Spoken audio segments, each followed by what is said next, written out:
How do we know that the New Testament hasn't been tampered with over the last 2,000 years?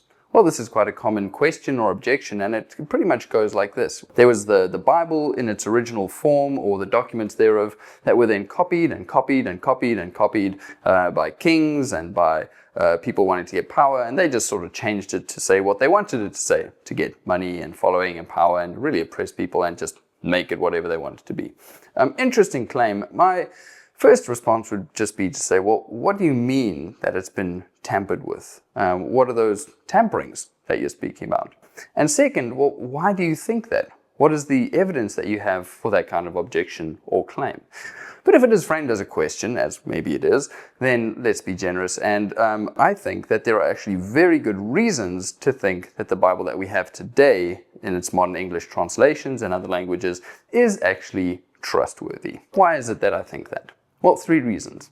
First, we have lots of copies. Second, we have early copies. And third, we have very good copies. So say there was a scribe or somebody who did want to alter the Bible. Could they really do that? Well, I don't think they could do that very easily without being very quickly found out. And why is that? Say, for instance, there was a scribe or somebody else who wanted to come along and change the Bible to kind of suit their worldview or sort of say whatever they wanted to. Would they be able to do that very easily? Well, I don't think so. Because number one, we have lots and lots of copies. Well, copies of what? Copies of early manuscripts. So in the Greek language, we have more than 5,500, it's actually a lot more than that, early Greek manuscripts or portions thereof.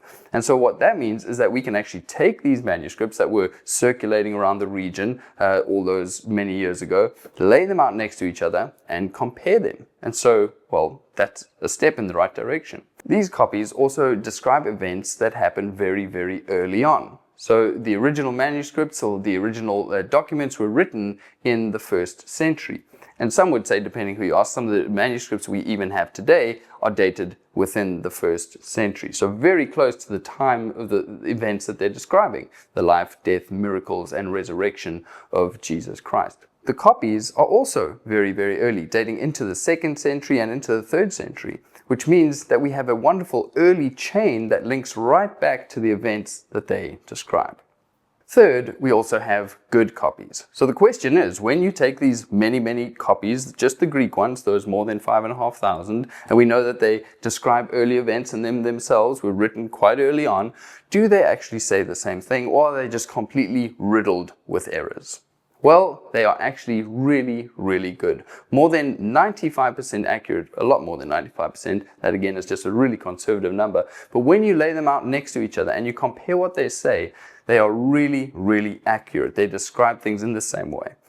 But what about the other few percent? What about the discrepancies, if you will? Many people often sort of speak about that and really highlight that as, well, we can't know what it says, we can't trust it because there are all these errors. Most of those errors are found in the Greek language and can't even be translated into the English because they're mostly grammatical. But where we do have some differences that are more significant, well, number one, they don't alter any major piece of doctrine that pertains to the Christian faith, but we do have them pointed out. So when you take your modern English Bible and you turn to, say, maybe the end of the Gospel of Mark, it'll be bracketed out and it'll actually show you that this section doesn't occur in some of the earliest manuscripts. Or say John 8, a portion there. It's pointed out that this doesn't exist in some of the early manuscripts, but it does in later ones. And so what happens is the translators and the compilers, they look at this and they actually include these. And so what we have is, if anything, more than the original. But the Bible clearly highlights that, so it's not an issue. We can have great confidence when we come to it to know that it says what it used to say, it still says that, it has been preserved, and if anything, it just says a little more. So we haven't lost the original message. So, has the Bible been tampered with over the last 2,000 years?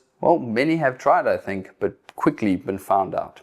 So I think that the Bibles that we have, the English translations and many others, are very, very reliable and trustworthy. But the question is, for each one of us, is whether we believe it's true. And if it is, it changes everything.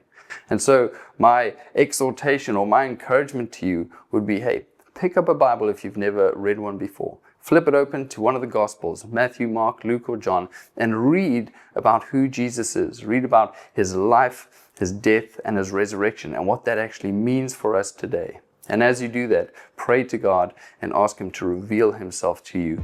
And I really believe that he will do that.